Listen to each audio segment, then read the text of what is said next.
Hello बच्चों। आज की वर्कशीट नंबर 10 पे आने से पहले क्लास 7th के लिए है ये। उनकी आज वर्कशीट जो आई है उसमें बिल्कुल नया कंसेप्ट लिया है।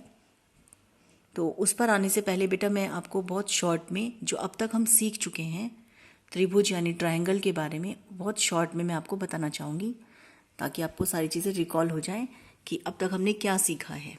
पहले वो जानना बहुत ज़रूरी है। तो बच्चों, हमने त्रिभुज और उसके गुण में सबसे पहले सीखा कि बिंदु क्या होता है, किरण क्या होती है, रेखा, रेखाखंड, ये सब क्या होते हैं। फिर हम कोण पर आए और कोण से फिर हम आए त्रिभुज पर। तो यानी 3 भुजाओं से बनी बंद आकृति को त्रिभुज कहते हैं, क्योंकि उसमें 3 भुजाएं होती हैं। ठीक है, ये त्रिभुज है। अब जब 2 भुजाएं एक पॉइंट पर एक दूसरे को मिलती हैं, एक दूसरे को काटती हैं, वहाँ पर बनता है एक कोण। क्योंकि अब त्रिभुज में 3 भुजाएं हैं तो इसलिए वहाँ पर 3 ऐसे बिंदु बनेंगे जहाँ पर 2 भुजाएं आपस में एक दूसरे को काटती हैं या मिलती हैं, तो इसलिए उसमें 3 कोण हो गए। तो एक त्रिभुज में 3 भुजाएं, 1 2 3, 3 भुजाएं और 3 कोण हो गए। इसी तरह से जहाँ ये मैंने आपको बताया कि कोण जहाँ होते हैं वहाँ पे ये शीर्ष कहलाते हैं, शीर्ष। तो यानी 3 शीर्ष हो गए।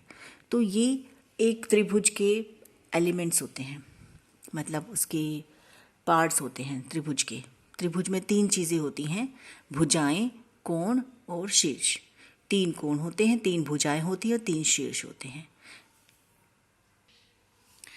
इसके बाद बेटा हमने सीखा कि एक त्रिभुज के तीनों कोणों का योग कितना होता है, जिसको हमने एंगल सम प्रॉपर्टी कहते हैं। त्रिभुज के तीनों कोणों का योग यानी angle A plus angle B plus angle C, ये कितना होता है, ये हमने जाना कि ये 180 डिग्री होता है। ठीक है, ये वाली प्रॉपर्टी हमने सीखी। इसमें हमें अलग अलग तरह के सवाल करवाए गए, जैसे कि 2 एंगल्स का जोड़ दे दिया गया हमें कि इतना है, और 2 एंगल्स की मेजरमेंट दे दी और तीसरा एंगल हमसे पूछा। तो हमने क्या किया, उन दोनों को जोड़कर 180 में से घटाकर और तीसरा एंगल हमने निकाल दिया। या फिर हमसे ये पूछा कि तीनों कोणों की माप दे दी गई अलग अलग, और हमसे पूछा कि बताइए क्या ये त्रिभुज पॉसिबल है।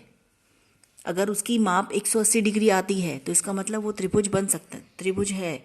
और अगर उसकी माप 180 डिग्री से कम आई, तीनों कोणों को जोड़कर जो उन्होंने हमें दिए हैं उनको जोड़ने के बाद उनका टोटल अगर 180 डिग्री से कम आता है या ज़्यादा आता है, तो इसका मतलब वो त्रिभुज पॉसिबल नहीं है।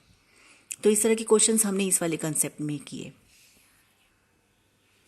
अगली प्रॉपर्टी हमने सीखी बच्चों कि अगर त्रिभुज में कोई सी 2 भुजाएं बराबर हैं, जैसे इस त्रिभुज में ये सी डी ई एफ, इस त्रिभुज में अगर ये 2 भुजाएं बराबर हैं, डी ई और डी एफ, अगर ये 2 भुजाएं बराबर हैं तो इनके सम्मुख कोण बराबर होंगे। यानी डी एफ इस वाली भुजा के सामने ये वाला कोण है और इस भुजा के सामने ये वाला कोण है। अगर ये भुजाएं बराबर हैं तो ये वाले कोण भी बराबर होंगे। हमने ये प्रॉपर्टी भी सीखी। इसके बाद हमने सीखा कि अगर एक त्रिभुज कि किसी भी एक भुजा को बढ़ा दे आगे, तो बाहर जो कोण बनता है उसे बाह्य कोण कहते हैं, और वो कोण, ये वाला कोण बराबर होता है सुदूर अंतः कोणों के योग के बराबर। ये कोण 1 और 2, तो यानी कोण x जो होगा वो बराबर होगा कोण 1 जमा कोण 2 के। ये वाली प्रॉपर्टी भी हमने बाह्य कोणों की सीखी।